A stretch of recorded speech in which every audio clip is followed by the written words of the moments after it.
23rd, 2017. And Travis, if you call the roll, please. Mrs. Chapman? Okay, present. Mr. DeSalvo? Present. Mr. Fowler? Present. Mr. Mellis? Present. Mrs. Parker? Present. Okay, and I'm going to defer the Pledge of Allegiance for just 1 second until we get a couple students in here. And if I could, you have the motion for the agenda in front of us. You also have an addendum to the agenda. Are there any additions or corrections? We didn't get one. Yeah. You didn't get an addendum? Okey dokey. Grab one for me. I know It was sent out. electronically, we don't have a hard copy. Okay, I'm sorry, we'll get one here for you in just a couple seconds. I don't have one. Yeah, I think I can move that right for you.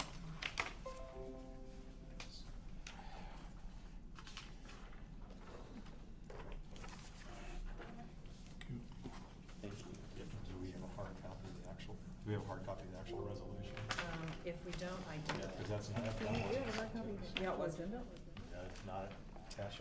Just Attached to that is a- That's the only word. There is no, that's the only word. It's just a word. This one, the expedited partnership application? That's the application. The The word- resolution. The resolution didn't have wording on it? Okay, that, I Oh, we've think seen this- that. Yeah, okay. Do you have a copy of the resolution? Well, hang on, then I'll get, do you have a copy of the resolution? No, that's all it, that's the wording they gave me. There's no, the resolution would come when we officially. Oh, okay, so this is it, okay. Well, when we Yes. get to there, we'll, so is the agenda and the, addendum okay with everybody? I'd like to make change on page 3, Page 3, okay? like a voting line on number 1, C1 and C2. A voting line after C1 and C2? Yes.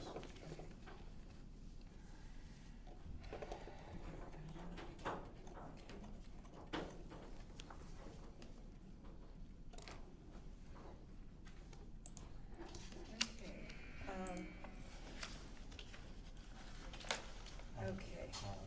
Were you just deciding anything on the phone aspect of it?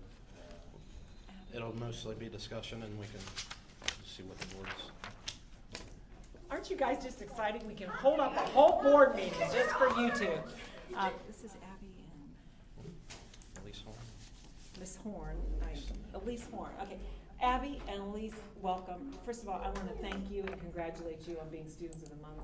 I know some of our board members got to meet you a little bit earlier, but congratulations. Abby, I specifically wanted to acknowledge you for your poetry presentation.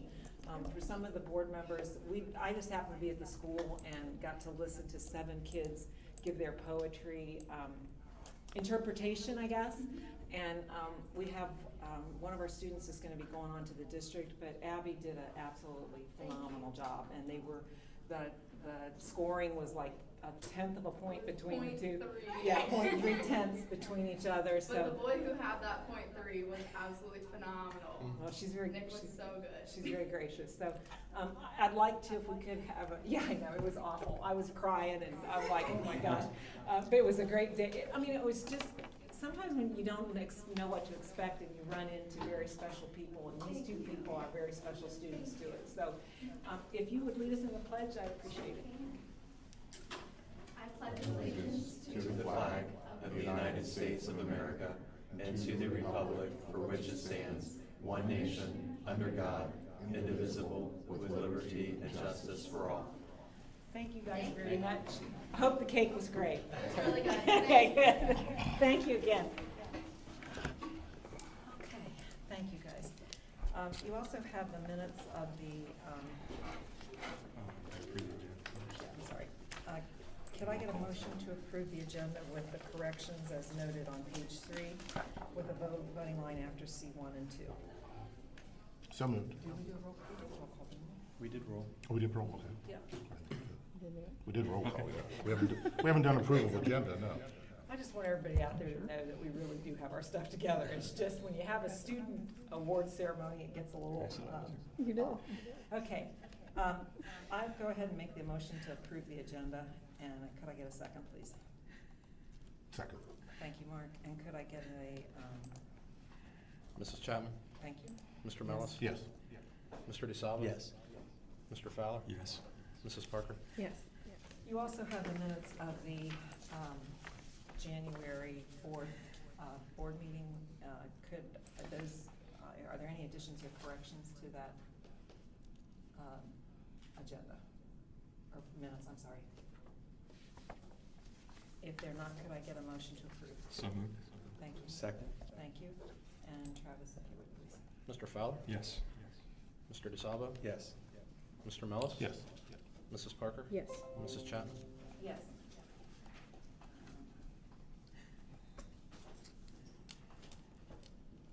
Okay, and next we have the, any public participation. Is there anybody signed up for that, Travis? Okay, we will go ahead and move on to treasurer's recommendations and report. Thank you. Item A, again, with the earlier meeting, we're considering the December financial statements for a total expense of $1,556,492.27. Really, the only thing we talked about November and December being low revenue months. One good thing about December that we've been able to offer to our employees and the board, for that matter, on the expense side, has been a medical and dental premium holiday. That's through our consortium and our favorable claim experience. And basically what that means is the employees have no premiums withheld from their checks during the month, and the board doesn't have to pay the monthly premiums. So it's certainly a savings for everyone. And that's why you'll see the decrease in the fringe benefits line item for December as compared to the other months. So the employees obviously are appreciative of that, and we normally try to schedule in December for obvious reasons. So carryover at the end of the a month, a little over 2.6 million. Any questions on the report? It's page 13 of your electronic copy, and she has been putting the check register at the back to make it a little easier to navigate on the electronic version. I have a question. So has Sure. anything changed regarding board members being eligible for benefits? As far as, I know there was it had to fall within a certain, can you explain all that again? The Ethics Commission views that as a change in compensation to the board. So for that to happen, we would have to do it, we would have to stagger it and make it a benefit in addition to the $80 per meeting. Even though if you pay the whole premium, they still view it as a benefit. Gotcha. So nothing's changed in Right. that regard? That's Okay, correct. thanks. Premium for what? My understanding is if the board, If board members would wanted to be on the school wanted to be on districts. the school district's insurance. Oh, okay. And it requires a public hearing as well. Yes. We had that before, and it really turned into a mess before you got here, when I was Oh, attending really? board meetings. We had a couple of board members who had some serious illness, and it cost the district a lot of money. One with diabetes and one with heart problems. But the other thing is that, are we still required to pay into PERS? Well, we pay into STRS I mean, for STRS. teachers and SERS for classified. I mean, for. Oh, I'm sorry. And you have a choice. You can either pay into SERS But do or we, Social can Security. can we stop it? No, you can get a refund. You can get a refund for your portion, but you have to pay into SERS. Okay, then we need to talk offline, because since I'm a retired state employee Mhm. and working again, I need to make sure the hours don't throw me into Okay. losing my benefits. Okay. Okay.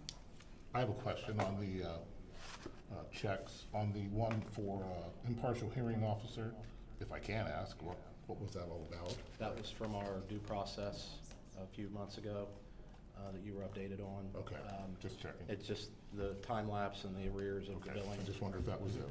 Yep. Wasn't much explanation beside it. Yeah. Not that there should have been, but, okay. Are there any other questions on the financial statements as presented? Okay, could I get a motion to approve? So moved. Thank you, Danny. And could I get a second, please? Second. Thank you, Stacy. And if I could get a roll call, please? Mr. DeSalvo? Yes. Mrs. Parker? Yes. Mr. Fowler? Yes. Mr. Mellis? Yes. Mrs. Chapman? Yes. Item B is a carryover from a discussion we had at an organizational meeting. That's was able to get some more information regarding cell phone reimbursement rates and different types of plans in your packet. It's page 29 on the electronic version, and it says cell phone policy at the top for the hard copy version. Again, just to reiterate, our current practice is eligible employees are reimbursed. it's not in the form of a stipend, so it's not income. They are reimbursed $35 a month upon submitting a monthly bill that exceeds $35. The new policy says the superintendent makes a determination on who receives the reimbursement, and the amount of the reimbursement is established by board action. It doesn't necessarily have to be during the organizational meeting, but it still treats it as a reimbursement. I talked to some other districts. Lancaster and Fairfield Union purchased district-owned phones. Lancaster takes it a step further and combs through all of the bills, and for any personal call over $1, the staff member must reimburse the district. Canal Winchester and Amanda are much the same as us, where they treat it as a reimbursement and they have a set rate.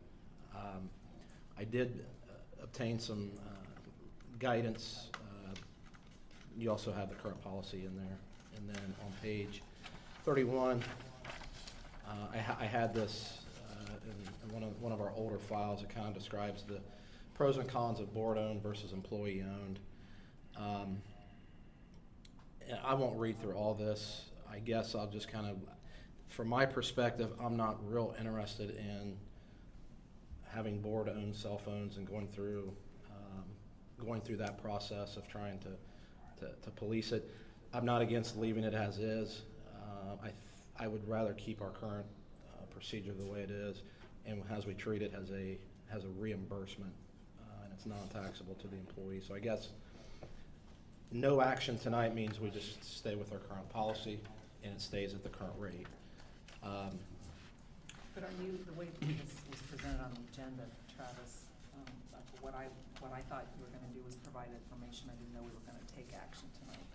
Well, we don't have to. Can I mean, we can look wait. at I this just wanted to have an Is area that- to discuss and Yeah, I Comparisons. don't wanna, I don't wanna speak for the rest of the board, but I was planning on putting this on the agenda to take action at the February meeting Okay. after people could review and get questions answered, unless the board feels comfortable tonight to make.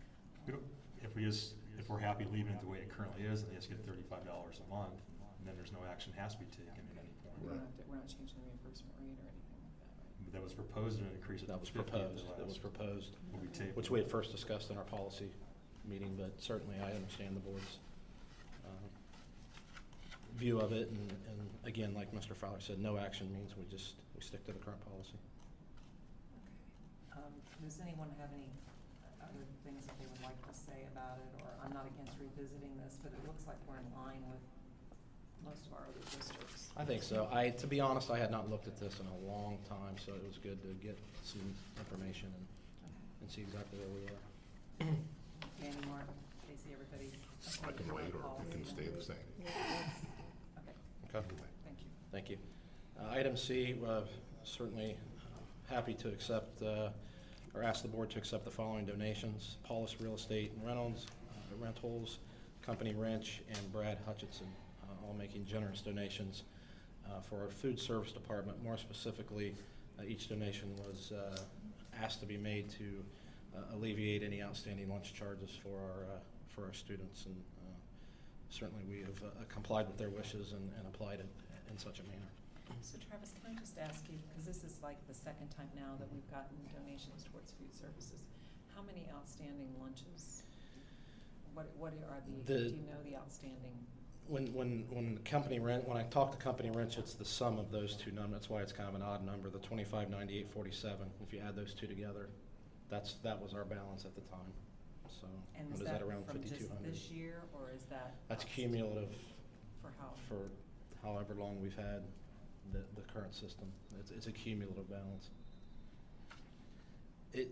It's not an easy thing to administer. It's something that you try to stay on top of, but certainly you're cognizant of different families and different situations, and certainly don't want to deny any lunch or breakfast in that regard. I would, not that I needed to be aware, but I'm just surprised, and then can I just ask another question? And if this all went, how did these 4 or 5 individuals just contact you and say, hey, I understand you got a issue, or? They didn't really construe it or convey it to me as they thought we had an issue. They've done it for some other schools in the county, so I'm Okay, not so sure this is exactly where the another- push is from, but Another generous. Yes. Another way of somebody stepping up to take care of the community. Correct. In a way. I'm very appreciative, and I'm Mhm. sure Absolutely. the families are too. Okay, could I get a motion to accept the donations, and you'll send a letter, right? Yes. So moved. Thank you. And could I get a second, please? Second. Thank you, Mark. And could I get Mr. Fowler? Yes. Mr. Mellis? Yes. Mr. DeSalvo? Thank you, and yes. Mrs. Parker? Yes. Mrs. Chapman? yes, very much, thank you. Okay, real quickly on D&E, these are more kind of what I would have normally done during a planning session. So I just thought we'd address them here in this portion of the meeting. It's important, and again, we can revisit this at a planning session if you want to get more in depth. I think it's extremely important, especially in a potential levy year, that we know exactly where our tax rates are and what drives the changes in our values. Page 32 on the electronic copy shows the specific changes, and everything's a year in arrears when it's real estate taxes. So this is actually values as of January 1, 2016 that are collected in 2017. There's really only two reasons why values will change: new construction, or when the county comes in and does a triennial update, or a physical reappraisal of each property. A triennial update occurred in Fairfield County in 2016. That's more of an automated process where they will look at sales information, they'll look at some other economic factors and determine what values, they could go up or down. It doesn't necessarily always have to go up. So on the page 32, on the tax rates, that shows you that agricultural went up almost 6% and residential went up 8.35%. The rest of the values normally won't change substantially here in Bloom-Carroll, commercial, industrial. The public utility is basically comprised of the pipeline as well as electric and phone. And that did not change substantially either. The bottom is what everybody's going to see and everybody's going to pay attention to, is what are the new rates. Line 39, that's that 20 mil floor that we talk about. We can't go any lower than the 20 mils, so that's why you see no change in line 39. Line 40 will change a little bit, but that does not impact the individual taxpayers. Our bond issue is really the only thing that can be rolled back at this point. In other words, the bond issue millage gets rolled back as values rise. So we went from 4.9 mils to 4.5 mils, which is a little over 8% decrease. If we can jump real quickly to the next page, page 33. I apologize in advance for the small print, but it's important to know what caused the changes. And really all you need to focus on is in the green boxes, agricultural and residential. These percentage changes tie back to the first page. So you see the agricultural change of 5.78%. Well, what caused that? Again, it's really only two things. Is it new construction or is it reappraisal? And you can see that reappraisal accounted for a 7.02% increase in those values. In a residential, 8.35%, only 2% of that was new construction. So the remainder of that was the county auditor's exercise of going out, valuing the properties, and assessing a new value every 3 years. So if you go back to page 32, and you go down to the school, again, these are the school portion only. So you're going to pay 24.9 mils on your assessed property for your taxes beginning in, well, you probably already got your bills or close to getting them. So that's why you see this, the tax rate went down by 1.61% in line 47, but the average value increase to homes in Bloom-Carroll School District was 6%. So because we can't roll back below the 20, inherently your bill goes up. That's the average increase. Somebody may have went up 8, somebody may have went up 4. You'd have to look at it on an individual basis. But the average increase when people get their bills is going to be about a 4.47%, increase, because you have to offset the decreased bond issue rate. 2 pages from there, I just gave you a quick, it just shows you how the rollback occurs with millage. It's labeled Bloom-Carroll tax rates. page 34 on your electronic copy. So if you look at a 7 mil levy that we passed in 1990, throughout the years it's been rolled back and it's currently collecting at 3.59 mils. But when you add all those up, you see that 20. So if we were able to collect on millage that has been passed in Bloom-Carroll schools since the beginning of time, we'd be collecting 42.3 mils for our general fund. But that's the way you can see the impacts of House Bill 920? 920. Thank you, Drew Blaine, Okay. and how it affects those operating levies and rolls. I still remember a few of those numbers. Yeah.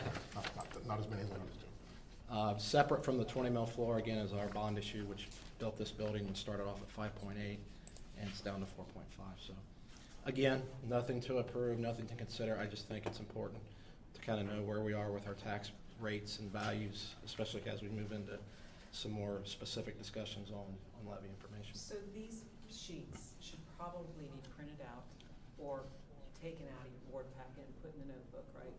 I would. I think it's a good reference. I can simplify it a little bit. And then would you like put some type of Sure. 5 or 6 bullet point talking points together? Yes, Elevator speech? certainly. And so at the end of the day, whenever you get the check from the county, the overall increase in absolute dollars is gonna be, About 8% on the ag res, because that's new construction too. So that's going to be an increase. It's much more than what we had forecasted. somewhere around $400,000. Should be. And you get a chance to glance through on where the new construction occurred. It's pretty much in Bloom Township and Mythopolis proper. Yeah, I did break it down by the 8 precincts that comprise our district, and bolded in there where the larger numbers came from. The reappraisal was pretty consistent between the 2 townships, maybe not necessarily in the villages, but if you look at Bloom and Greenfield Township, the triennial update, they assessed about the same increases in both townships.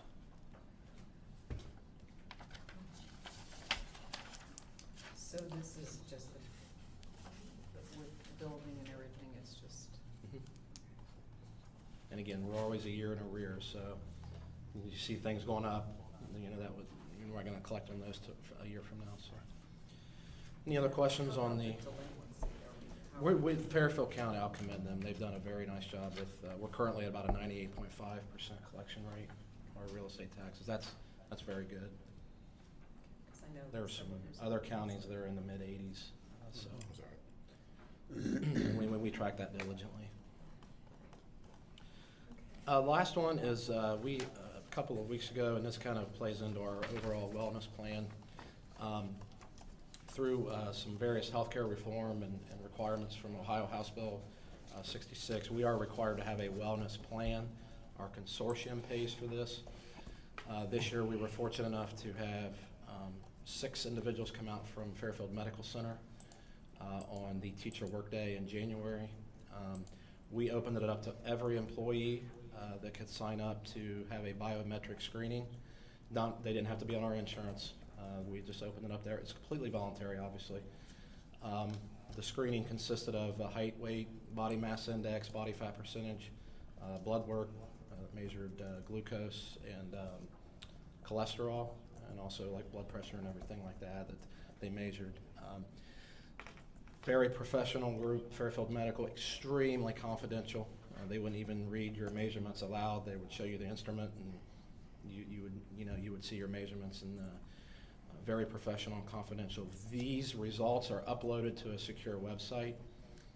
Everybody is given a username, a temporary password, and then they set their own password before they can log in and get their results.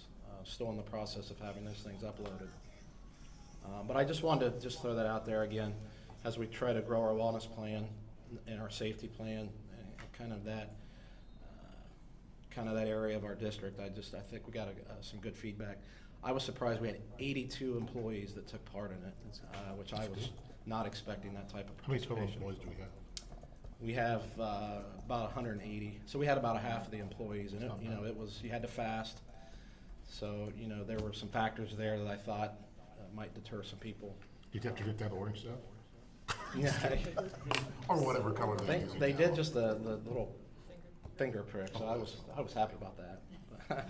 So were the bus drivers? Yes, and we are actually gonna have another one in May, that anybody who wasn't able to make it in. So you're they- gonna adjust the time? Yes, So the we bus would, drivers- absolutely. Again, I wasn't sure exactly how it was gonna go, so I didn't wanna, but I'm really happy with the way it went. I think it got some good feedback. That's all I have. Okay, any questions for Travis on anything he presented? Okay, thank you. Thanks. So old business, last month, I kind of asked you guys if we could take a look at some of the meetings and maybe try to get a little more information and a little difference. I heard from a couple of you, and then Travis and I talked this morning. As we're moving into this building campaign and stuff, you're gonna find out that, for those of you that didn't have the pleasure of being with us when we started this before, some of these meetings run very long and they're very intense. And so Ron and I had talked about maybe foregoing some of the presentations. And so in your packet, I gave you a tentative plan, and since then, after discussions with Ron, I heard from Danny, Travis and I talked today, we talked to Lynn. I'd like to see if we could just look at the first January through June. And we've got the elementary PTO, and I hate to cancel the elementary PTO, and usually PTO goes pretty fast, so we'll just keep them on if that's all right with the board. And then the 13th, the technology plan is supposed to be done, that we had asked Mark Thomas for.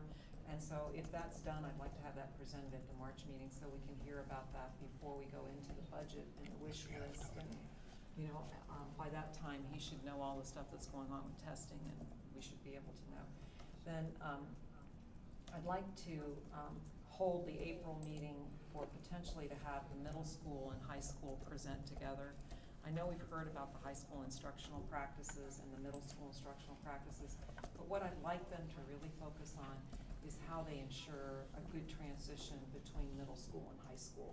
And then we've heard about some of the college programs, but I'd like to know that our 8th graders, how are they, how are they being told about the program, how successful it is. So again, we can look at some of the budgeting before we go into budget.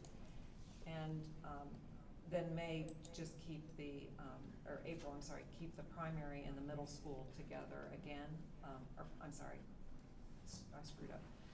Middle school, just keep support services, and I'd like to see if we could get the special ed person there too, because that again would be before we have budget.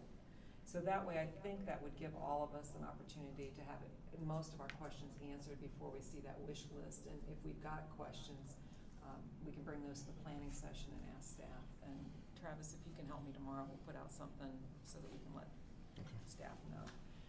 If that's okay with the rest of the board. Okay, so April, you're saying high school, middle school instructional practices, and you're dropping the FFA? Dropping the FFA, and I'd like to move the FFA and the science fair to June. And then we'll get the rest of this together. I'd also like to let the nurses, I'd like to hear from the nurses maybe the same night that we do the science fair, because I'd like to get a year-end report from them. I know there's some things that they're dealing with and some questions, but I'd also like to talk with you, Travis, again about the Medicaid and the school program. Okay. And maybe we could have that, because that is a source of revenue, and if we do have this many outstanding lunch bills, it tells me that it may be a time to look at that program again. Better make it fast before it gets changed. I'm sorry? Better make it fast before it gets changed in Washington. Well, by So the time you're- it gets down here. So you're opening up the Okay. March and April meetings, basically? Yeah, well, we're Okay. gonna, the March and April meetings will basically have stuff ready for us for budget. Right. But I just wanna keep them keep them short and sweet. Right, So, okay. if that's all right with the rest of the board. And nurses are moved to when? To June, you said?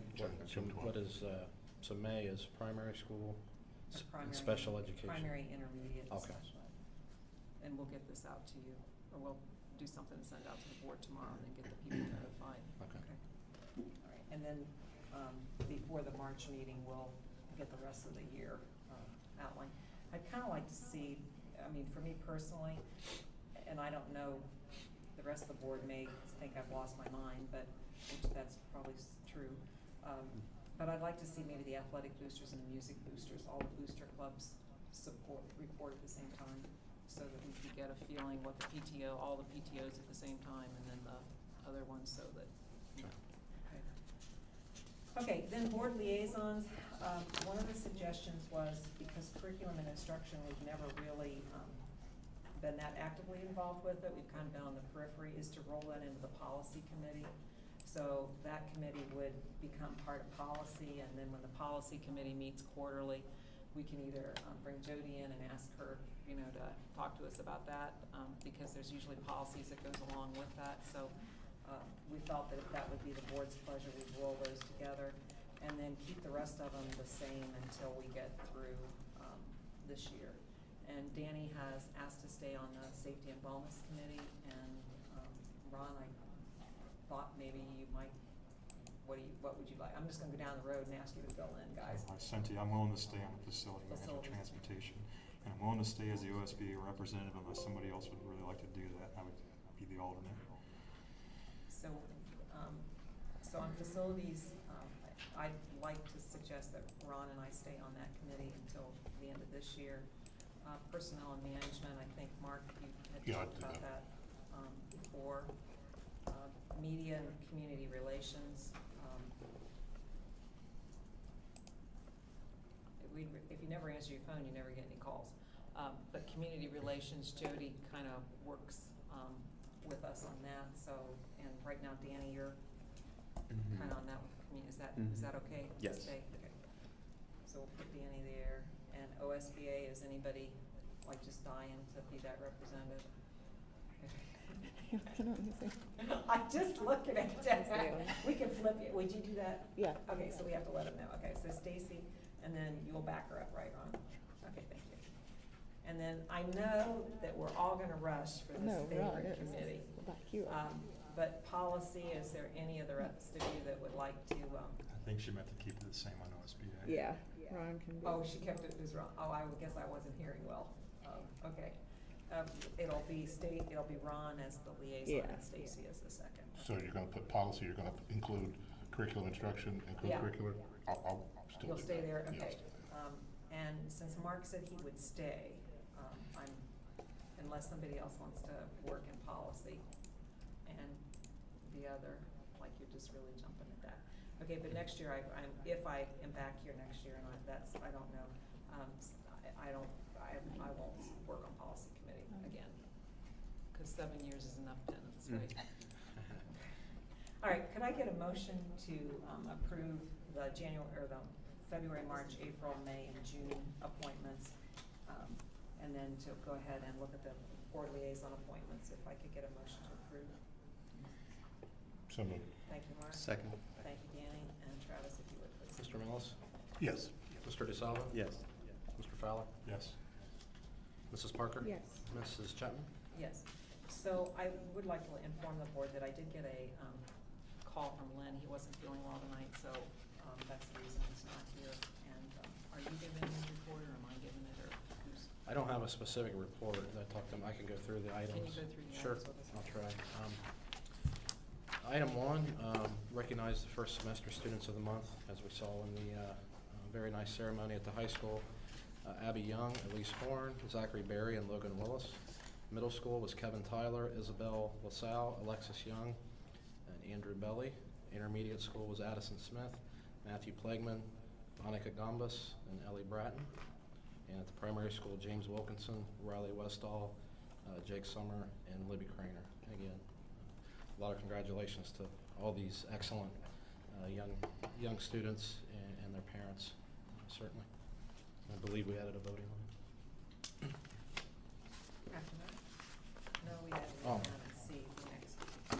High school I'm sorry, I put those in the high wrong school spot. registration guide. 2017-18 high school registration guide is also at the back of the electronic copy, I believe. I'm not sure if the board has any specific questions on the, Did we add any Um, curriculum or anything changing?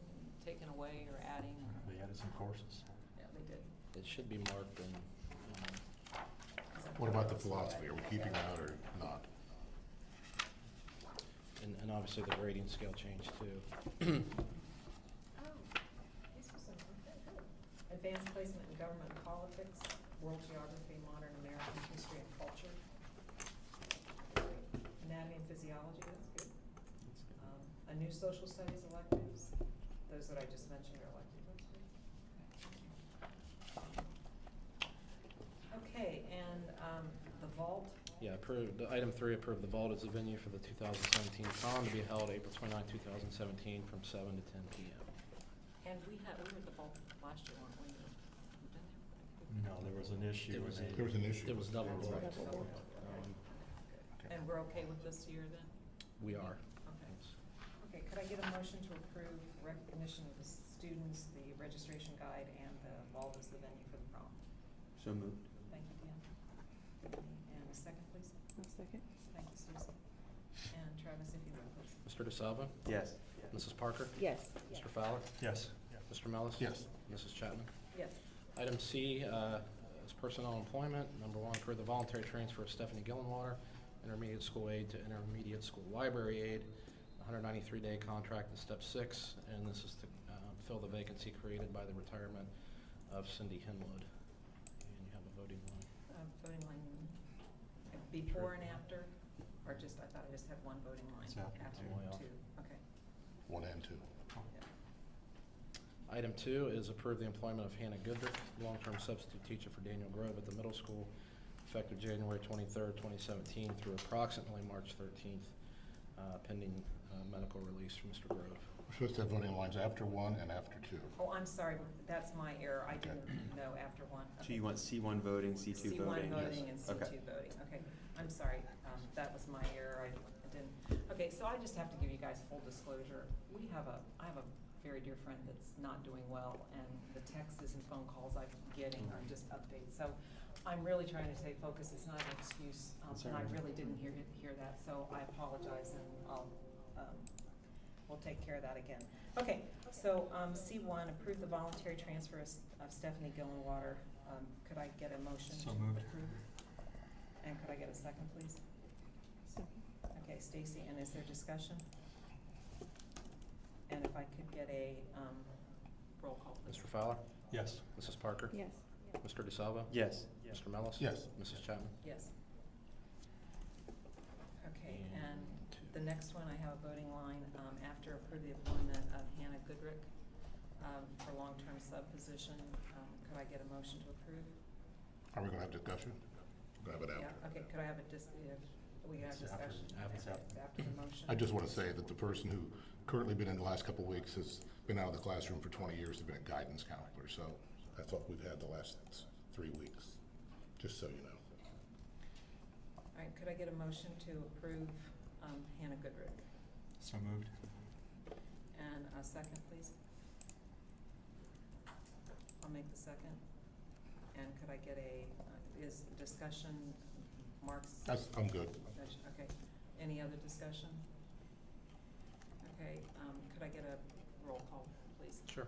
Mr. Fowler? Yes. Mrs. Chapman? Yes. Mr. DeSalvo? Yes. Mr. Mellis? No. And Mrs. Parker? Yes. Okay, and I'm gonna just take a minute here before we go on, just to ask the board to notify you of I've asked Lynn and Travis to start looking at and to overview our hiring policies, not only sub-issues, but how, if we have internal candidates that apply for support positions, what exactly are our criteria for screening candidates? We've had some concerns in the support staff area in relationship to just what are the qualifications? Can I move? Is there opportunities for older, I don't want to say old-term, tenured employees to move or not move, and hiring from outside? So I've asked Lynn to look at some things with Travis and then to get back to us at one of the planning sessions. And because I didn't get a chance to talk to Lynn today, we didn't put a timeline on it, but I do want to let the board know, in case you get asked by anybody, that we are looking at. And to remind the board again that we have how many employees? 180. About 180. 180 full-time. full-time, and then all the subs that come into us and all of the people that move around, we've seen that. And we really have no dedicated human resource department. Travis is pretty much it, along with. And the superintendent. Yeah, and so, we'd like to just kind of look at things, and it's been a while since we've done it, so I'm gonna ask you to take a look at that. Okay. Go ahead, Travis. Item 3, approve 2 dock days for Nicole Bigham, January 24th and 25th. Number 4, approve 4 unpaid dock days for Daniel Dries, 17th and 20th.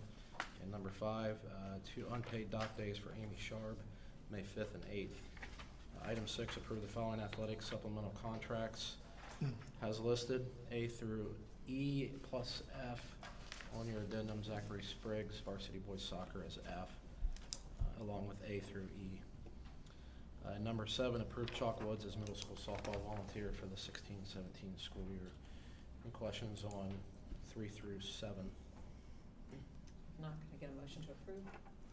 So moved. Thank you, Stacy, and then could I get a second, please? Second. Thank you, Ron. And, Travis, if you would, please. Mrs. Parker? Yes. Mr. Fowler? Yes. Mr. DeSalvo? Yes. Mr. Mellis? Yes. Mrs. Chapman? Yes. And we have number 9 from the addendum.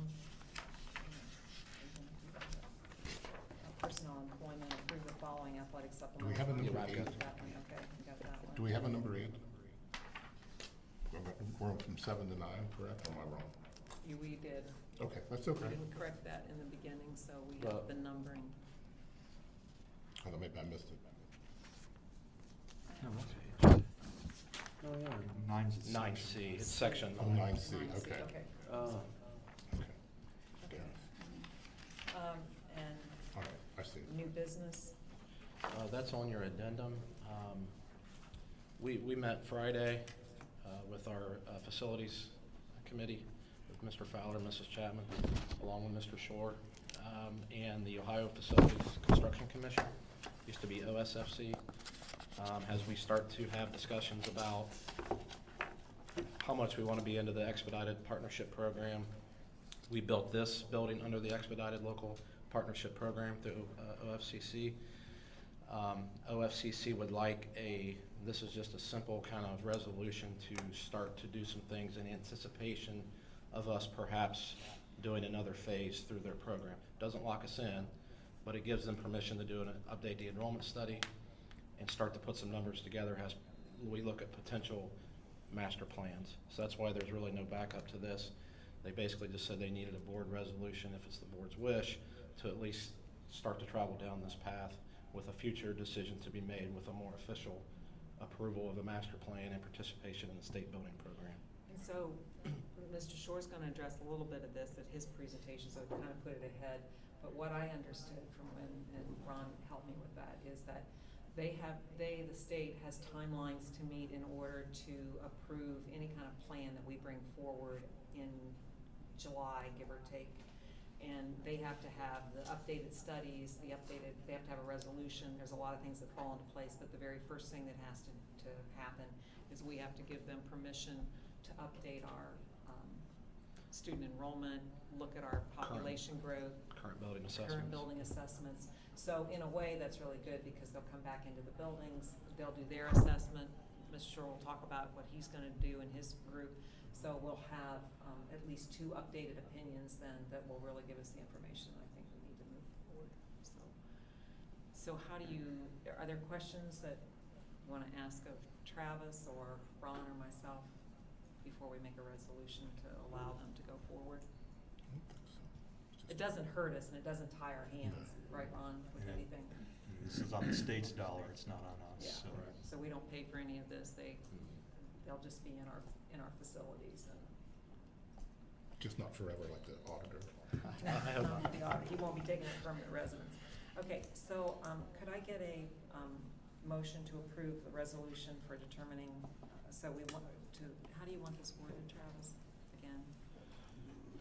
Well, I mean, it's fine the way it's worded, to apply it to the, To apply to the Ohio Facilities Construction Commission for the Expedited Local Share Partnership Program to allow them to begin their review. I'll make that motion. Thank you, Mark. And could I get a second, please? Second. Thank you, Dan. And Mr. Mr. Mellis? Yes. Mr. DeSalvo? Yes. Mr. Fowler? Yes. Mrs. Parker? Yes. Mrs. Chapman? Yes. And I have no new business unless any of the other board members do. If not, it's been 2 weeks since we have last met, so I don't know that there's really, we've kind of updated you on facilities and management. I don't really have anything else unless there's something from any of the board members in relationship to committees. I won't go down the list. And then upcoming PTO boosters and Board of Education meetings. I think these are all correct, so I'm not sure they haven't changed, but I think the athletic boosters and all those are correct, so we're just gonna make an assumption. And then Mark. I just had one question. Did anyone attend the music or athletic boosters meeting since? I did not. I've got these on my calendars to Okay. attend, and I apologize that I did not attend the other two, but I will. And was anybody at the Hall of Fame induction? I was, yes. How'd It that went go? fine. It was good. Okay, thank you, Mark, for Mhm. being there. I figured you probably would I was at be, the so I basketball. didn't- Yeah, I thought, yes, I was there. Yeah, thank you. Okay. And it is, can I get a motion to adjourn at 6:50? So moved. Thank you. And a second? Second. Thank you, Stacy. Mr. Fowler? Yes. Mrs. Parker? Yes. Mr. DeSalvo? Yes. Mr. Mellis? Yes. Mrs. Chapman? Yes. And again, I remind you guys to, if you want to be able to have all the information when as we keep moving down the road, to go ahead and pull out updated taxes and put them in your construction notebook. Okay, are we okay to just go ahead and start the next meeting then? Yep, just call it the order. Okay. You're gonna make me miss the basketball game the whole I thing. think you just call it the order. I won't do another one. My granddaughter's playing. Is she playing? Yeah, oh, yeah. I didn't go ahead and take the, I'm just gonna go, we're Changing gonna do the- an expedited call of the planning session, to order. All members of the, board are present, and in attendance, and the Pledge of Allegiance was led earlier, so I don't think it's necessary to do the pledge again. So the agenda that you, have in front of you is to consider, we're gonna talk about our facilities, and we will have our architectural firm here, so can I get a motion to approve the agenda? So moved. Thank you, Ron, and could I get a motion, or a second? Second. Thank you, Stacy, and Travis, if you would. Mr. Fowler? Yes. Mrs. Parker? Yes. Mr. DeSalvo? Yes. Mr. Mellis? yes. Mrs. Chapman? Yes, and before we start, did everybody get a copy of the architectural plan? I asked you to make copies of the. Okay. We had, What's it so for, we're, just for sure, in view of all of our transparency stuff that I wanted, we will get to the other board members, the, submission of, Shores to us, and, we'll get you guys all a copy of it, so again, you have everything that we have, it was our proposal, and, we'll share that with you, we'll get that to you ASAP. And Tom, you wanna go ahead and introduce yourself, and we'll introduce ourselves and your team, and go forward. We got named plans. Yeah. I'm Tony Shore from Shore Architects, and first of all, we want to thank the district and everyone for giving our team this opportunity to help you guys with your facilities. I think some of you probably have seen our information, maybe some of you haven't, but, we've been doing K-12 educational facilities for quite a few years, and are familiar with the Ohio Facility Construction Commission and their process. And I have, again, Michael Dingledine, who is with Community Design Alliance, they're our educational planners. And Michael and I have known each other for years. We brought them on our team. Michael's done 30-plus years of K-12 schoolwork. He's worked with the OFCC since they reestablished this program 16 years ago from day one.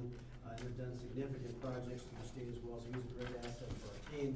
And then we've also brought today Glenn Decker, and Glenn's our civil engineer with Sands Decker CPS. And so he'll be helping us with a lot of the pre-design conversations about sites, which I know we're gonna talk a little bit about today. And then Glenn will help with civil engineering once the site's selected, and we'll get into maybe a specific project. So that's who we are, but keep in mind, we have a slew of other people helping us with this process. And so we just wanted to thank you again for allowing us to be a part of this. So what, real quick, from the conversation from Friday, again, I just wanted to say a couple of things. I I don't think the state will reassess necessarily your facilities. I think they're gonna rely on us to come back through the high school and look at the high school and compare it to what they did. And so one of our services to you guys. So will be- you might have better eyes than they have. Well, we've been doing those assessments since they started redoing them in 2000. We keep getting hired, we've got our 5th time. So we've been doing a lot of this from day one, which is great. So we look at it from the way they look at it. And there's been many districts, and not that that's when we are here, but we've helped a lot of districts look at their plan and say, look, there's some things missing here. A perfect example is Whitehall Schools. They were only gonna get 2 of their 5 schools replaced until we looked at them and pushed them over. There's a rule there, if it gets over 67%, they typically replace, but they don't have to, which is similar to high school. Well, they got all 5 of their schools replaced, and they were ecstatic. So we did the same in Southwestern. You know, they got a lot of their elementary schools replaced because we went back in and looked at those. So we've done a lot of that assessing, and we know how to look at the building and compare it to what they've done. And just so you know as well, Mike and I, or our team's been working up at Canal Winchester this last year as well. Just did the same thing on their high school. And we found about $4 million of items that they didn't necessarily have in there that we felt they should have. So, and the state's willing to give it to them. The school's not taking all of it because of their local share amount. But we were able to get a little more renovation co-funded. And so we'll look at that here, particularly for the high school. The buildings you had, they got replaced in the Southwestern, how old were they? Actually, he did. On average, I guess on average. The oldest elementaries, I think, were, 20s and 30s, but most of them were that 50s and 60s era elementary. And I don't know if you know or not, but we also are just replaced all 5 new elementary schools down in Lancaster. And Yes. of course, those ranged in. I didn't know it was you, but I knew they were Yeah. replaced. So we, again, are just now starting their junior high process, which is kind of nice down there too. So 2 junior highs or 1 there? we're going to do 2. We decided to do 2 this time, which is what, as you know, they have now. That's what I had. And they're going to continue that same, on new sites, by the way. They're going to build on 1 new site. So today, again, Lynn and Travis and you guys have asked us to come in and just begin some dialogue and have a beginning work session. And one of the things we're trying to do is understand truly, what all does the district need from our team in order for us to get a memorandum of understanding to the district that defines our scope of services and so forth. And so we're just going to jump right in. And as we present different pieces and parts, if you have questions as we go along, you don't have to obviously wait to the end. I mean, this should be a dialogue. If we're bringing something up at any time, and correct us if we rattle off an acronym and you don't know what it is, because we do that a lot. Please remind us and we'll explain anything that you need to have explained. The process through the OFCC is not a complicated process, but it is a cumbersome process. And so I know there's some concerns about whether we stay in that or you stay in that program or not. We could begin to talk about that, and so Mike's going to go ahead and start. We got a lot of things up here to kind of walk through, and please just interject and ask questions as we go. As Tony said, we're just trying to unpack the variables that you're facing and what we can maybe bring to the table, what you might want us to bring to the table differently. And so we're just going to try to help you understand the process. So in a facility master planning look, Tony just went through some of it. We want to make sure your facility assessment data is correct. We'll do that. We want to make sure your enrollment projections are something you're comfortable with and the state's comfortable with. We don't do enrollment projections, but we'll help facilitate that with the state, and it sounds like they would like to do that and update it. You've asked us to help you understand and consider your site options, which is something Glenn is very good at and we'll bring to the table. I think a big question, which was correctly stated tonight, is not an important decision to make today because you're just staying in the expedited program, but long term, is this relationship with OSFC going to be the kind of thing that's going to prove to be efficient and the right direction for you? And we want to help you be transparent and engage the community and get buy-in, because if we do go forward with a master plan, the whole community has to be behind it. And then the question at the end of whether we elicit a facility advisory team from the community involving board members, staff members, and community members, just to help this process have a kind of a sounding board in a place where a lot of these reports and community presentations reside. OFCCC, you've been through a master planning assessment process. You've completed an ELP project that we're sitting in today. The question of, the end game for OSFC is the Classroom Facilities Assistance Program, the CFAP we call it short. It will require that you provide 82% of your master plan share, and the state then will bring 18%. And the trade-off for their money is that your projects will all be to FCC standards. So therein lies your most important decision-making. Are those standards helpful, hurtful, or neutral in terms of the direction you think this projects might go?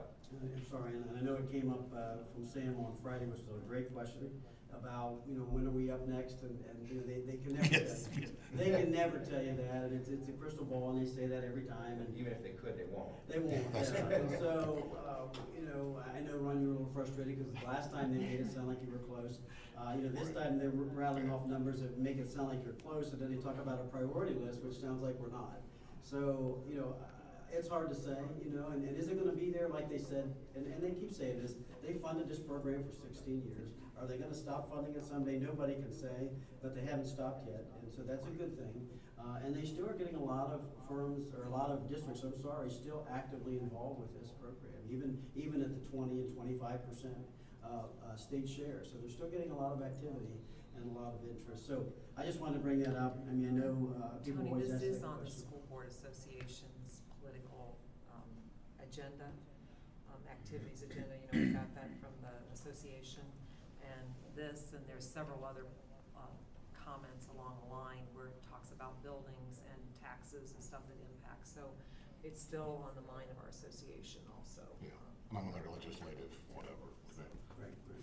So if we look at the school design manual, which just this year was changed to the educational facility planning guide, I don't know why we're confusing people.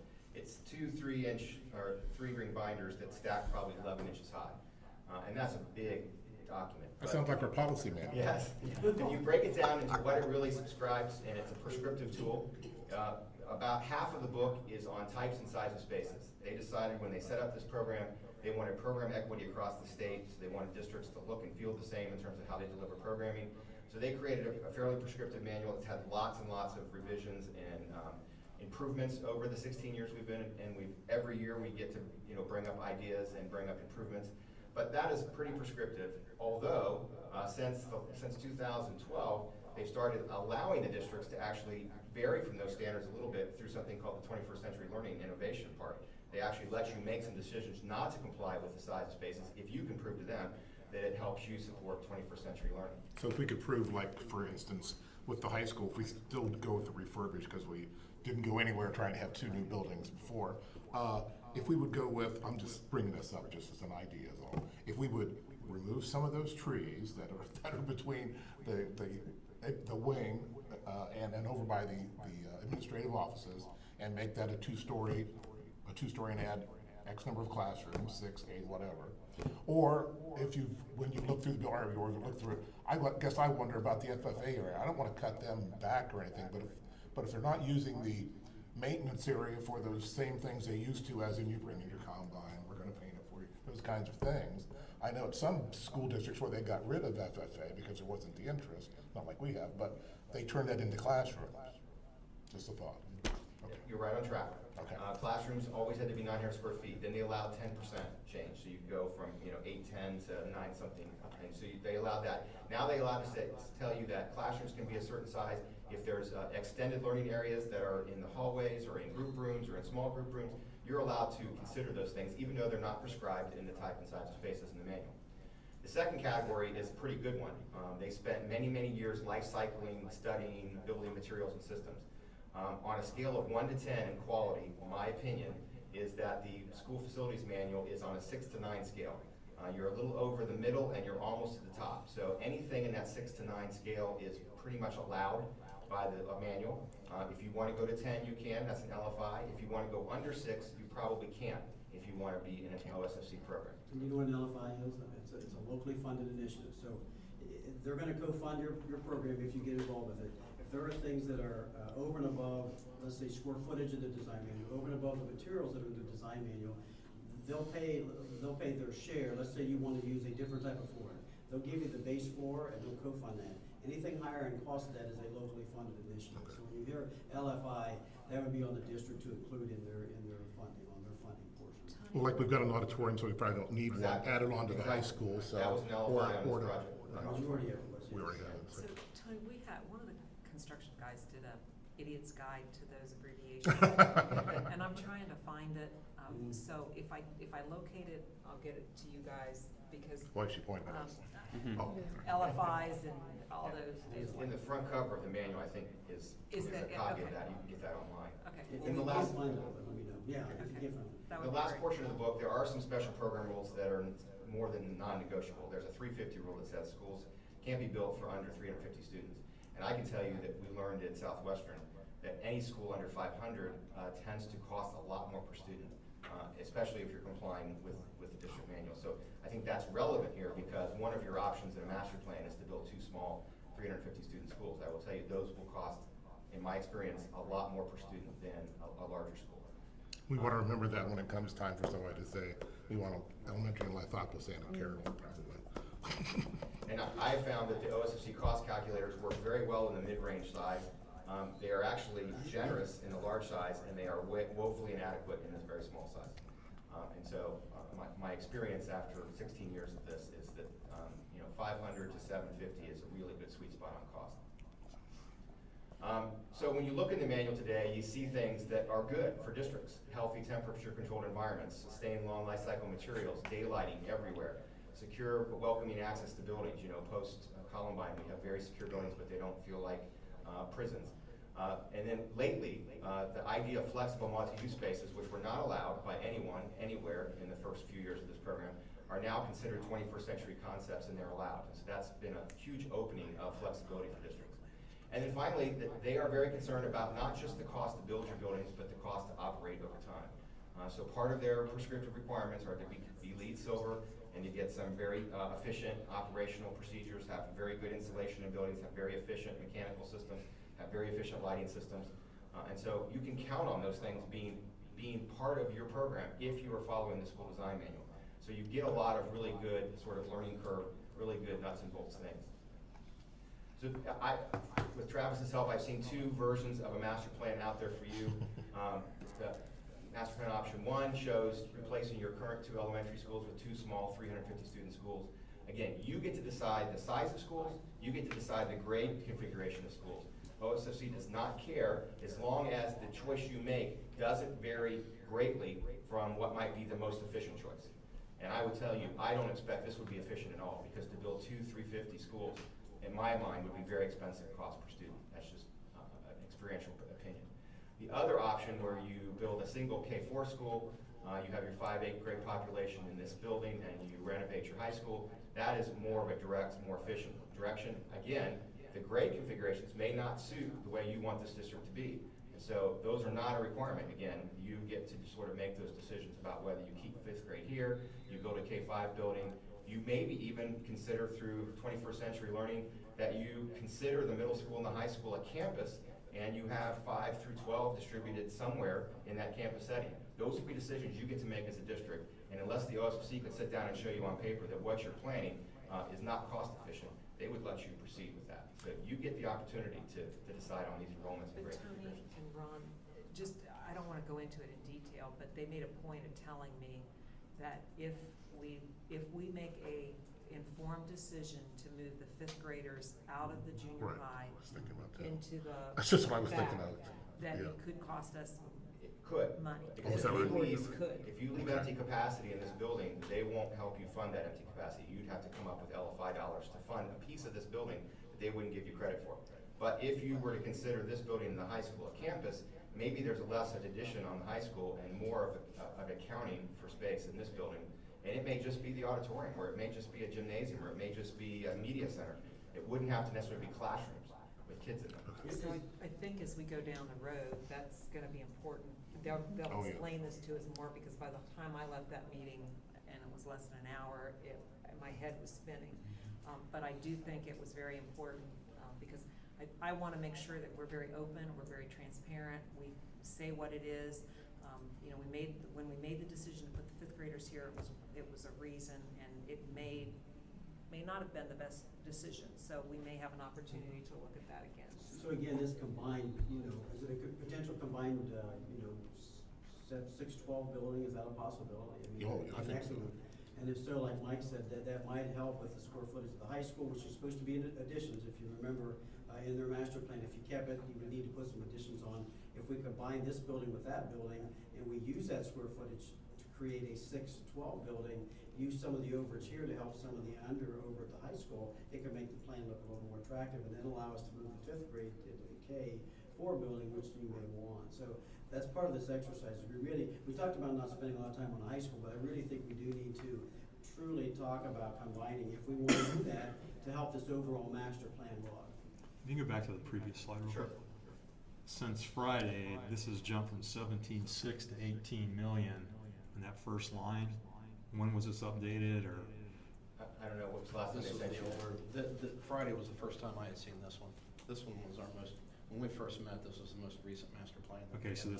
this one's actually, we have, Friday was actually, that Chris gave us was actually newer then? Yes, Okay. it was newer, yes.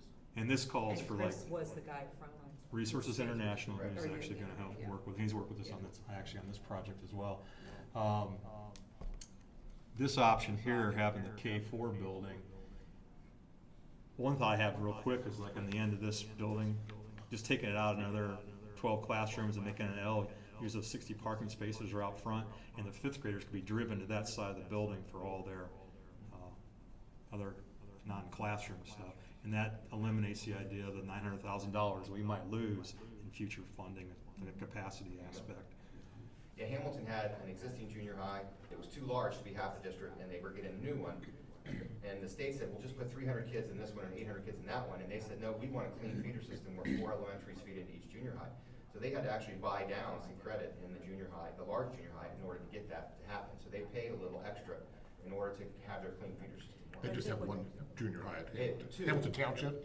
This was Hamilton City. Oh, city, okay. I'm sorry. I said, I was just So at they had Hamilton 2 junior Township. highs, and they wanted to feed them from 4 elementaries each, and it was very important for their districting and their boundaries. And again, the state didn't disallow it. The state just said, there's gonna be some buy-down credit for that oversized space that you wanna keep. And they ended up growing so much since they did their OSA project that now they need that space, so And it's turned out great because for them. we, because of some various reasons, we were supposed to connect these buildings, so in reality, it would have been a connected campus, so. And it's that'll allow you to important wipe as out we that talk. 5th grade question. Okay. You won't have any oversized space. So we won't have any, okay, so it's important, Tony, as you guys look at it, to be aware of what we had planned, because we had also planned for a music room, or a band room, I don't remember what we called it, but there was supposed to be another building out, a room out here that we took off, and then enclosure between the 2 buildings, so.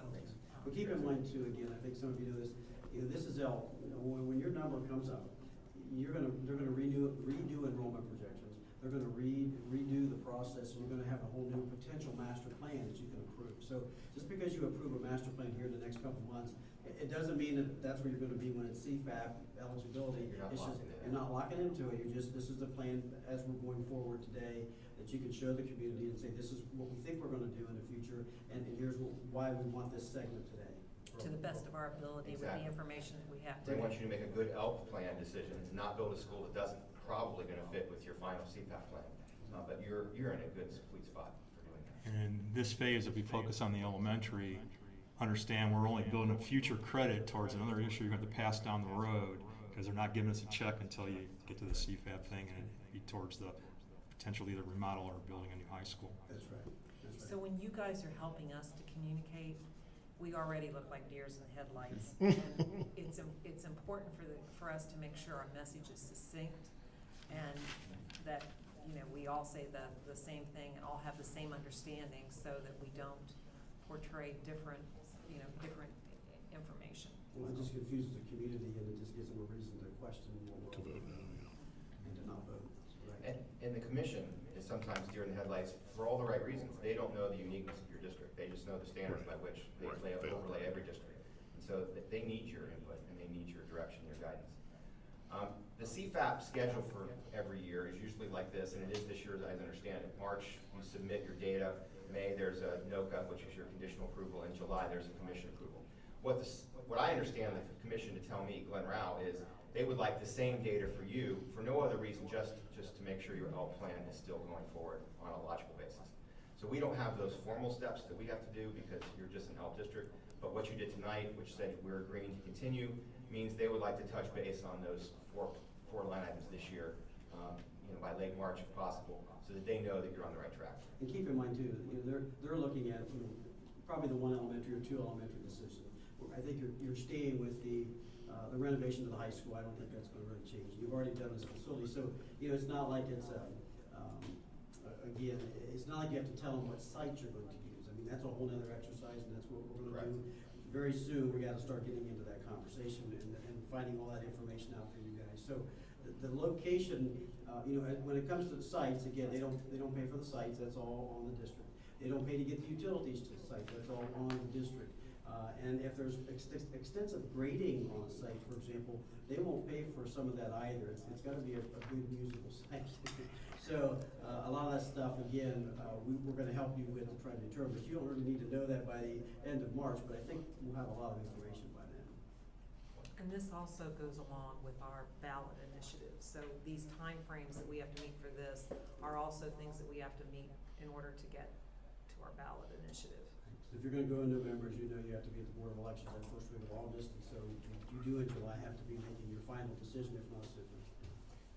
So when you get into the 21st century allowances that are in the manual now, it changes completely from classrooms are 900 square feet, media centers are 3 square feet per student, cafeterias are this per number of students. They get into much more subjective terms. Stimulating, exciting place to go to school, styles of teaching and learning, calmness, flow, technology, opportunities for all students. I mean, these are things that are allowing districts now to place as, these are the most important things for us as a unique district. And so that is our justification for asking to do a special lab or a special room or project labs or wider hallways or narrower hallways, anything that makes these kinds of concepts come true. They have now sort of adopted the ability for a district to do that. I think it's a huge change. And it's pushed where's the cutoff point for CFAP? It used to be 25% share. I think it's getting down where you are now because you have some flexibility to do what you want and not be so rigorous in those prescriptive square foot standards. And so this is Canal Winchester High School. And so the opportunity there was our internal sort of support type of spaces are woefully inadequate. So our administration can't stay where it is unless it can grow where it is because it's frankly half the size it should be for OSFC prescriptive standards. So we're looking at ways to reprogram the high school, not just put an addition on it, which they're getting a lot of additional square footage, but how do we sort of play, we're gonna move the administration to where the media center was, build a new media center, create a new gym, and make the old gym the auxiliary gym. We're figuring out how to actually reprogram this building with the district's priorities and not just the prescriptive standards from the state. And things like student centers, you know, this is very different, very non-programmatic, not anywhere in the OSFC room and size chart. Spaces like this where there is open connections with students studying in between classes. Totally different allowances in science labs to be much more flexible. So there's not much of a difference between a chemistry lab and a physics lab so that you get flexibility down the road and you're not building these very rigid chemistry labs that can't be used for anything else. Blended learning, something that came from the career tech sort of world, is now actually going down to K3, it's going into regular high schools, it's going all over the place. And it's that sort of mix of learning online, learning with teachers, learning with small groups, learning as an individual. It's an amazing thing. And again, not until 21st century learning allowances were we even allowed to consider this for schools. And at Coleraine High School in Cincinnati, we put in a whole floor of their building was turned into these blended labs. 2 classrooms joined to make a very large lab, and then classes were cut in half to make these small recitation rooms where kids work in small groups.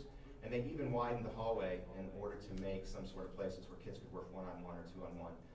And all of those interactions and all those teaching opportunities would never have been allowed by the manual of old, and is now allowed under the 21st century learning possibilities. Daylighting, you know, get your lead points to get your electrical wattage per square foot down to where it saves you a lot of money. You have to create a lot of opportunities for other ways of lighting spaces. Not only does this room get 99% of its light during the day from the skylights, the other lights actually sense the level of light and go off or go very dim depending on what they need. So it's just opportunities now in the manual that are good.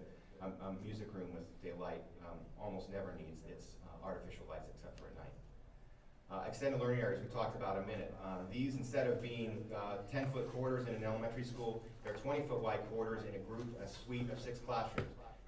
Every Hamilton school, city school, has these areas, and in fact, they were a little concerned about how they might use them.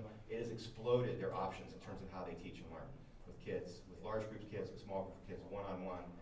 Just opportunities. Again, nowhere in the OSFC manual is this space identified or created, but we can create it out of a 21st century learning. Could you also create it at our current high school, you think? Absolutely, we absolutely can. It could be a very formal room in between two classrooms. It could be, again, like this, a widened hallway, or this, a very formal large space in a suite of classrooms.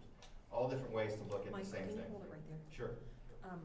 Hilliard just did this for their sensory room, for the kids with sensory learning issues, a room very similar to that, and it's worked very well. Yeah. They took a room, it wasn't ideal, it's in the administration's offices, but it's worked really well. These occur between classrooms, so teachers can actually watch some kids who don't need supervision, or have, pull-out sort of folks come in and do speech and learning, do all those kinds of things.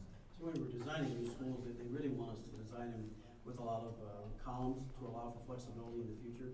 So, you're not building these double-loaded corridors with concrete block walls that have just classrooms off of them. And some people still are doing some of that, but it's not bearing. They're not load-bearing walls. They're steel that allows you, if for some reason in the future they want to change something, it's a lot easier to do. So, and again, Mike showed some furniture. Mike's wife's an interior designer. They would be helping with our interior design. But the furniture that you buy now or as part of the school is so flexible and movable and can be arranged in so many different ways in the same room, depending on how the teacher or the students want to be taught. It's different. And you've got to get to that mindset. There's so many districts that are still, I want my teacher up front. I want to be talking to everybody. I want 25 kids in the class, and that's the way we're going to structure this. So we started to see in some districts just like a Whitehall. We've got just little extended areas in the classrooms, but they are in the hallways, and another little room or two here that would open up for different sized classes. Like their STEM, we have garage doors that open up, or movable partitions that allow for 3 classes to join in their STEM class area, their science, math area. And so, but it's not the whole school. People are struggling to do the whole thing. And so it's this evolution that we're starting to see with some of these districts. And again, it's going to take you guys to really decide how you want to proceed with your curriculum. With the elementary school, we can start, and we can start thinking about the high school, but the high school's going to have some structured walls. It's going to have to be Former high school teacher, 30 years worth. Yeah. I would have liked to have some of those I'll bet you would. rooms off the side when I broke them down into groups. And it's hard, because It's hard. what to do is they go in this little 8-foot hallway, and the kids are out in the middle of the hallway, and it's just not conducive for It's not just conducive. one-on-one or two students. And we get 24,000 square feet for the high school, presumably. So if we do, maybe there's a focus that we use a lot of that square footage for those kinds of teaching and learning spaces. And then the ultimate non-program learning space is outdoor. And again, depending on how you configure the building physically, you can create contained outdoor learning areas. Utica? How do you say that one? Chillicothe. Union Auto. Yeah. Is that Yeah, I know. theirs? No, Because no. that looks very similar. No, this is in Cincinnati. Cincinnati. But just an opportunity, at any grade level too, even at high school level. We've done outdoor science labs and other things that are in outdoor courtyards and spaces. And then another really important matter, especially for a district that has to have the confidence of voters, is in 2004, we were in the middle of projects in the OSFC, and OSFC's cost calculators are based on a very reliable 3% a year inflation. You can go back decades and you can find this line in construction. But somehow in 2003, 2004, our economy was screaming, demand for work and the amount of work out there was going up, and public bidding takes a backseat to private bidding when that happens. And so there was rapid inflation and rapid increases in cost of materials, of labor. We were going out for bids with schools on a budget that's on this line in Tecumseh School District, and we were getting bids that were 12, 15, 20% over budget. So you're talking about a $20 million high school being 20% over budget. It was an extraordinary problem. OSFC didn't know how to react to it at the time.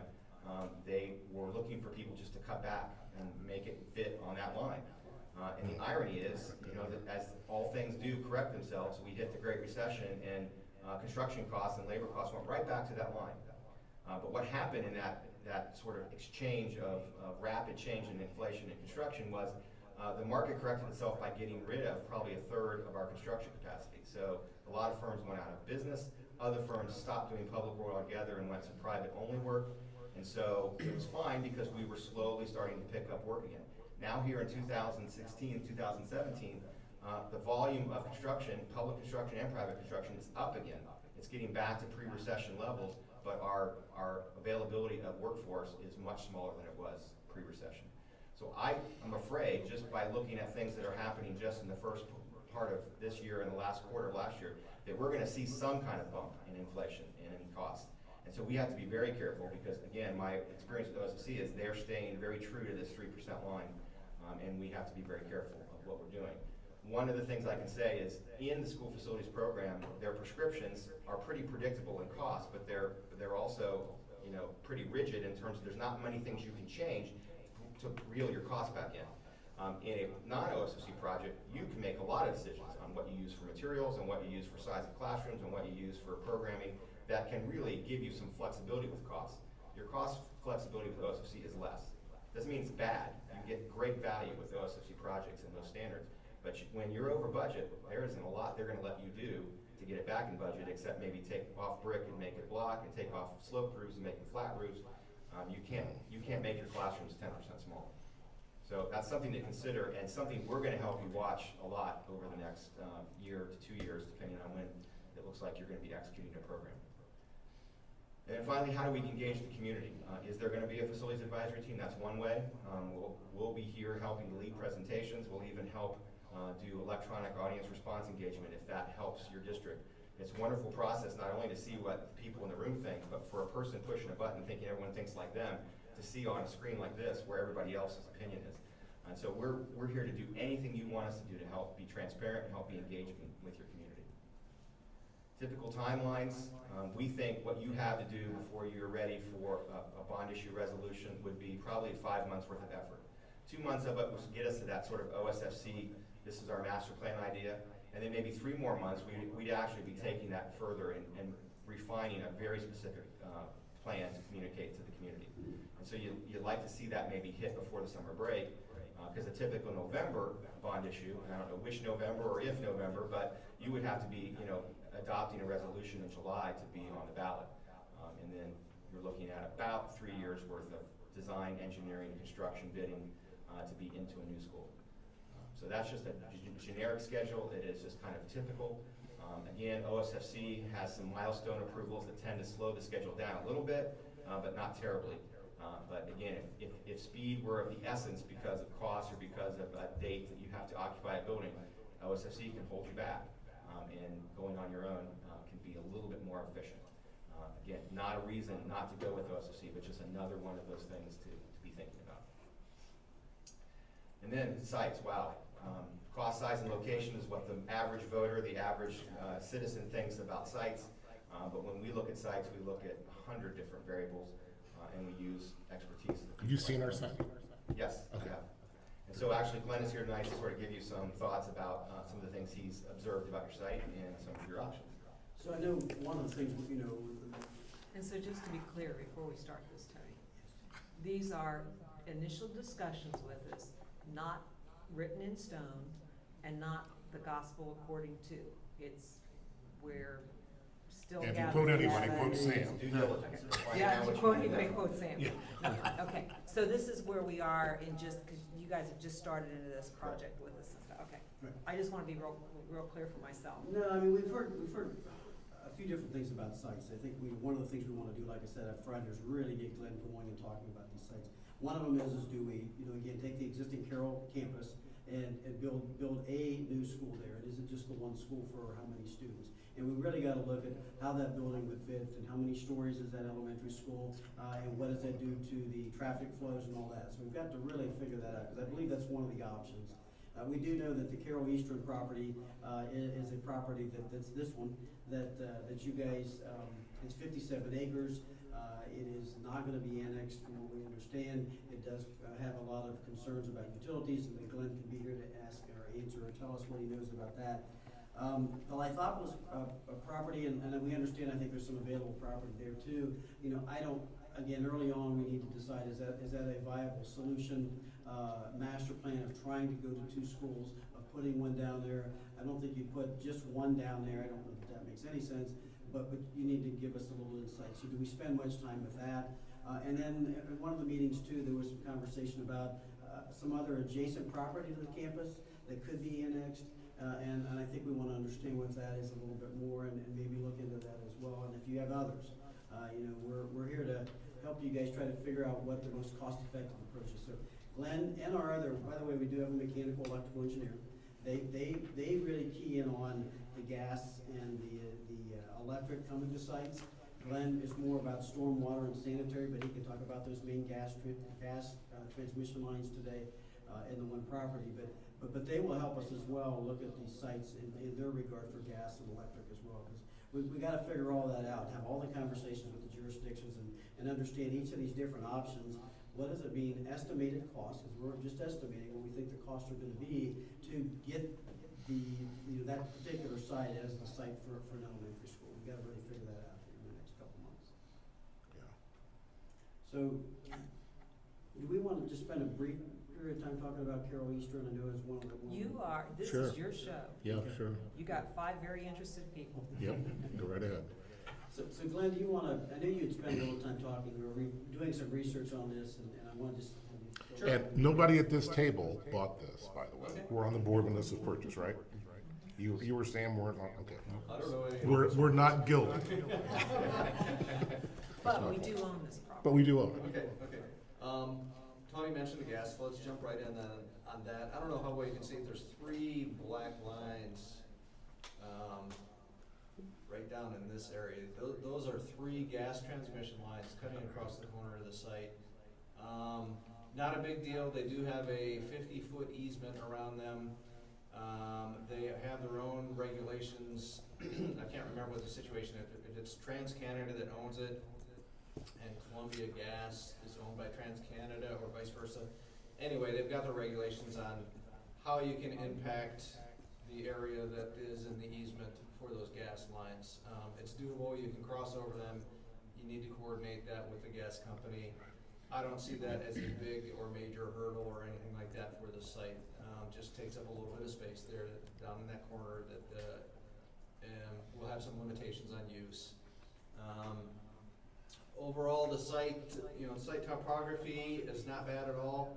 I have not had time to check into the soils. I don't know if anyone looked up to that. Yeah, Okay. soil, yeah. So But that's why we're paying you money. Okay. Okay, because And you're not this- gonna look at my heart and liver, and I promise you, I'm not gonna jump down your throat about soils and stuff. I mean, there's some of us that have some expertise in it, but we really need you guys to do your due diligence, because we're gonna get one shot at this, and if we don't present, all sides of this story, then people are gonna feel that we aren't doing our thing. We didn't buy this property, so we really need you to feel comfortable and not dancing around the issue, because we've all had conversations about the soil and, all the stuff. Could we that's trade here. somebody else for it? So, Less get less acreage. We all know that, And make it fit- we make it can't get our mayor to agree with us to help us out on some stuff. We've got some internal politics that we're gonna be dealing with ourselves and trying to hold out the olive branch to all of our other elected officials to say, look, these are our kids we're talking about. We're looking 20 to 30 years down the road. We've got to work together for this community. They might vote for your levies too, if you put one up, So, they're it officials. really Entities. truly, we went with a new firm, we want fresh eyes, we want you to say, hey guys, you're right on, or hey guys, you've lost your mind, or somewhere in the middle, because it's really extremely important that we be able to know what we're getting into, how we're getting into it, and how our kids are or not gonna benefit from it. Because we've had way too many discussions about should we have bought this property or not. That's in the past, and we can't do a darn thing about it, so. Yep. We need to be able to tell you the good, the bad, again. And then can we build on this property? What does that do? And, I'm not, Lithopolis is still in the mix, so whatever you guys come up with, it's important to have your fresh eyes.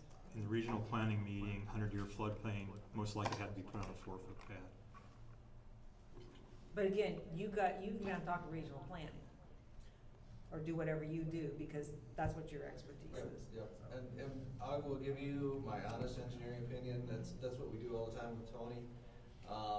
We, look at the site, look at the soils, look at the topography, look at the drainage, dimensionally, if it's a really odd-shaped site, which this is not, it's got good road frontage. Looks kinda odd to me. We can provide layouts, example layouts, not that you're stuck on those, how will things fit on that site, some possible costs. One of the things with this site is water and sanitary sewer services. Bloom-Carroll will not extend their services to a property that is outside their limits. It is, in speaking to Tony Vogel of Fairfield County Utilities, that is within their service area, but I have not gotten a good feel for him as to how close or how far away each of those services are yet. So that's one challenge. There's always a possibility of doing on-site water or wastewater treatment. It's been done. That's, you know, not out of the range of possibilities. But that's exactly what we can go through is I can look at each of those characteristics closely, provide some probable type site costs. You know, we've looked at sites that are very hilly, and estimated, you know, excess earthwork costs. Long, large, skinny properties where you need an extremely long drive to get back into the property. You know, if it's a panhandle type property, you know, what kind of just access costs are you gonna have, as well as layouts. So that's something that we do all the time, whether it's this site or any other site you're considering. We can certainly get you the information you need to move forward. So like I said, I mean, I think, you know, as we're just getting started, our next steps are to truly start to get into this property, campus property, that property, Carroll Eastern. And then I again want to confirm the other adjacent property that was brought up the other day. I want to make sure I get that information to Glenn, because I want Glenn to start looking at that. So Travis, I need to understand again that property. What adjacent property are we talking about? This would have been the property that we discussed, the potential swap. The swap Some is- gas lines there, of course, but we just wanted to revisit that and make sure we Okay. have. And again, we've had no conversations Yeah, that's right. outside of this board. Yeah, those are Okay, yeah. very different discussions. And so I know Lynn had provided me a diagram, but I want to hone in on exactly that property. So, Okay. so we'll get that, and you know, I know your next board meeting is February 27th. We're going to have some obviously interim conversations with Lynn and Travis about, you know, all these services we're going to provide. We're going to get that memorandum resolved, and we're going to continue to, you know, look at these sites and try to help talk to all the jurisdictions we need to try to put together this list of what's good and what's bad on these properties. And Glenn, again, what we can do is, assuming, let's say, the largest elementary school, and having brief conversations about 1-story, 2-story, and heaven forbid 3-story, but, you know. With little legs. You got Yeah, it. awful And small so I lots, yes. wouldn't recommend it, but, you know, and the good thing is the 57 acres is a large enough property to not do 3 stories, and maybe even a 1-story. On the existing property, those are the things we have to look at, keeping in mind we're gonna have to keep, we should potentially keep that school in operation as you build a new school. But they did talk about giving us some swing space dollars, but, you know, we need to talk about that too. You know, if we can build this and know that other facility may come down on this campus and allow for the parking and other play fields to happen there, those are the kind of things we're gonna start to just preliminary look at. You know, we have to have separate parent and bus drop off. You know, that's a requirement of the OSCC if we stay with them, which I think is good practice anyway. And so those are the things we really have to look at on all sites, and especially this existing site that has a lot of activity on it already. So. And we aren't thinking about the site anymore with the excavations being used for the road out here? Okay, I thought that was the case, that we weren't. I think that we kind It's of on found out that Winchester the Road. we'd have to deal with the railroad, and Yeah, that we might would, be okay. I just want to make sure. more of an issue than dealing with anybody else. Thought it might placate the people who still want an elementary in Bloom Township. You know. So, I mean, I think that's really all we had for today. I mean, again, we're just kind of getting off the ground, just wanted to get some general thoughts. You know, again, at the next board meeting, we'll have a lot more conversations about sites and so forth. And do you guys have any other questions? And again, any questions that arise, I don't know how you want to get them to us, if it's through Travis. I think Travis has been our primary. I think it would work, because then he can consolidate all the questions. Anytime, you know, anytime, just ask. 'Cause we, you know, if anything pops into your head, you know, send it to Travis and we'll respond as quick as we can. Because, you know, we want you guys to always have the information you need. We don't have to wait till February 27th for you to ask. Please don't. I mean, don't. So, Tony, a couple things, because everybody hasn't seen your proposal. You currently are working in Fairfield County. So some of this cast of characters, the engineers and other elected officials and X, Y, and Z, you've dealt with some of them, and so you're aware of some of our issues in Fairfield County? I know a little bit, I don't, but if you, as the site guy, you know, he would be more, I mean, the work we're doing, with Lancaster has been with the city of Lancaster, and with Canal, we really haven't had to delve much into, just because we're putting an additional existing facility, so we really haven't had to get into a lot of the, and then again, that's Franklin County, most of it, so, Glenn, I mean, you've had some association with Fairfield. Yeah, not in abundance. We've done work for Fairfield County Utilities, Basil Western Road, Water and Sewer. We actually designed that project for them. And we're in contact often. It's not a day-to-day basis or anything like that, but yeah, we certainly know the people in that office and they know us. And when we get to the part of getting close to final, you know, decisions and discussions, then there's all of the local, you know, we gotta get building permits, and we've gotta get this, and we've gotta answer questions from this planning group and that planning group, and you'll walk us through all of that and be with us as we, you know, move forward with that. Yeah, and those type of zoning and building department things would fall on us and say, yes, absolutely. And we'll find out again, jurisdictionally, I don't know, I know Lancaster has their own department, I don't know who Bloom-Carroll's building department is yet, but we'll understand who they are, and again, we do that every day, you know, and the more conversations we have with them prior to even starting construction documents, the better. I mean, we want that relationship with them. Tony, this lovely lady over here taking copious notes for us. This is Jody, and Jody helps us with our communication plan, and is also our curriculum director. But you know, what we'd like to do, and we haven't really had a chance to talk as the board, but what I'd like to do tonight is figure out some way that Jody, we can synthesize some of these discussions, and so that the community can get it on a monthly basis. You know, this is what we're doing. We're planning on putting together, you know, maybe an advisory committee. Please come to the next meeting because we're gonna talk about, you know, the architects are gonna come and talk about 1, 2, 3, 4, and 5, so that we really can start to engage the community and be open, so that all of a sudden in August, you know, people aren't saying, You well, have to what are spring you it on talking them, yeah. about? You know, you haven't even said. So I really, even if it's just little things and invitations, I really, and Jody's gonna help us through that process, so. Great. Well, yeah, what we can do again is again, keep Travis, you know, as much information as possible to him, and so that you guys can get it out to everybody. So, hey, here's kind of what the next steps are, here's what we're doing, you know, at the next meeting, here's the next meetings, and here's the things we're gonna try to discuss. So the more that we can keep you guys informed with, and you guys can, you know, get with Jody, that'd be great. Disseminate the information. Yeah.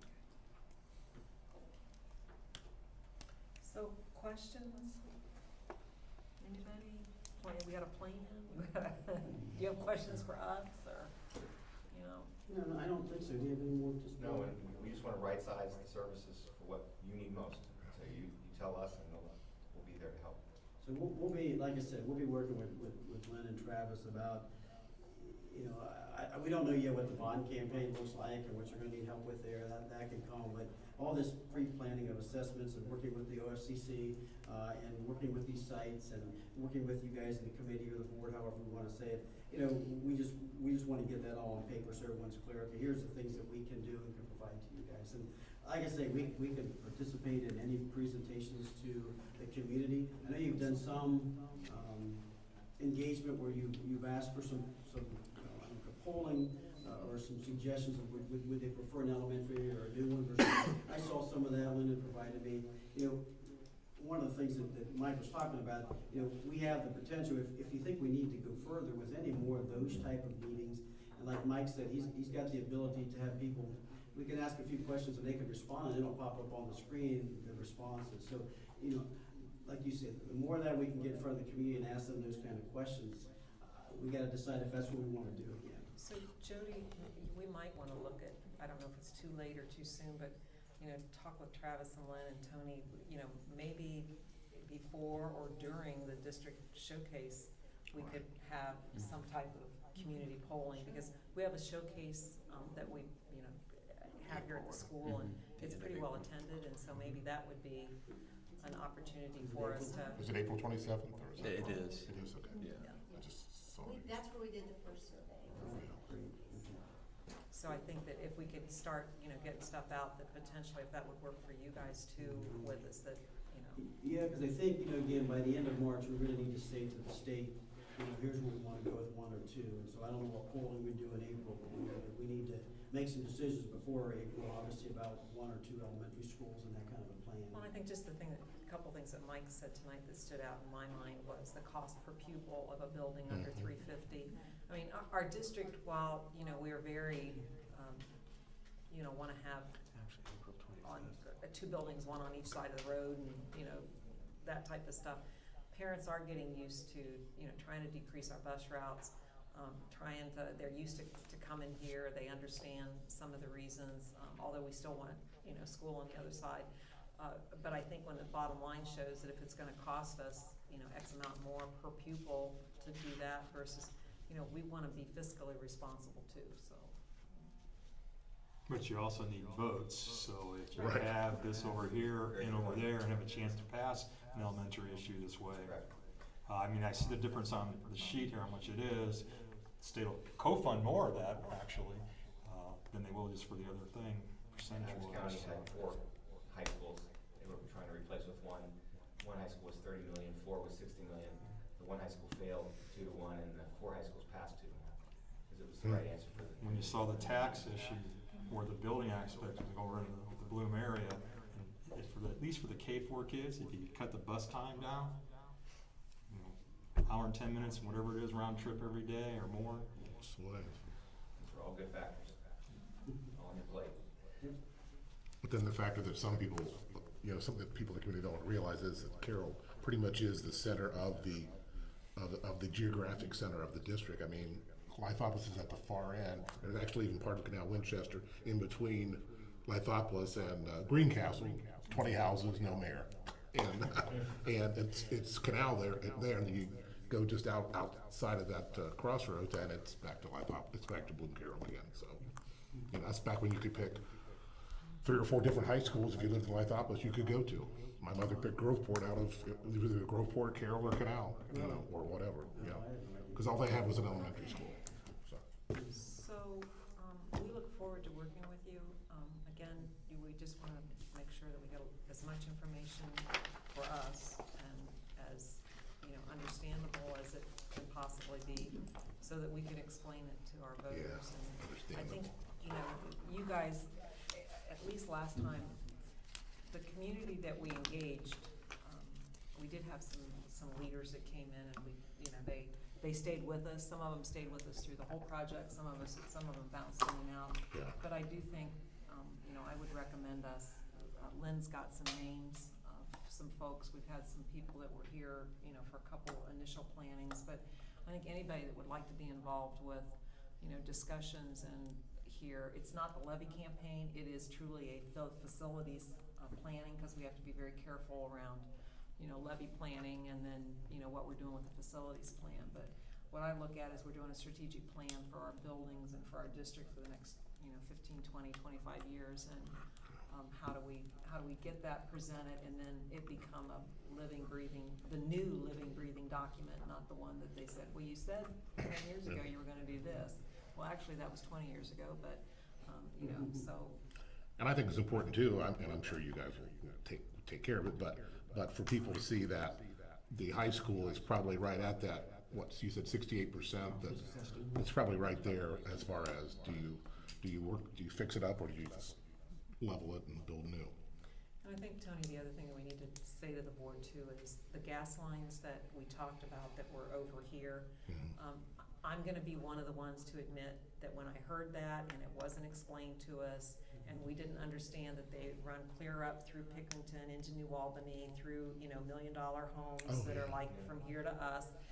I just heard gas lines and thought they would blow up and, we would lose children. No, I'm being very sincere about that, because I think we had, the board had a very knee-jerk reaction, and the people that were working with us, because some of the personalities were pretty strong that had that knee-jerk reaction.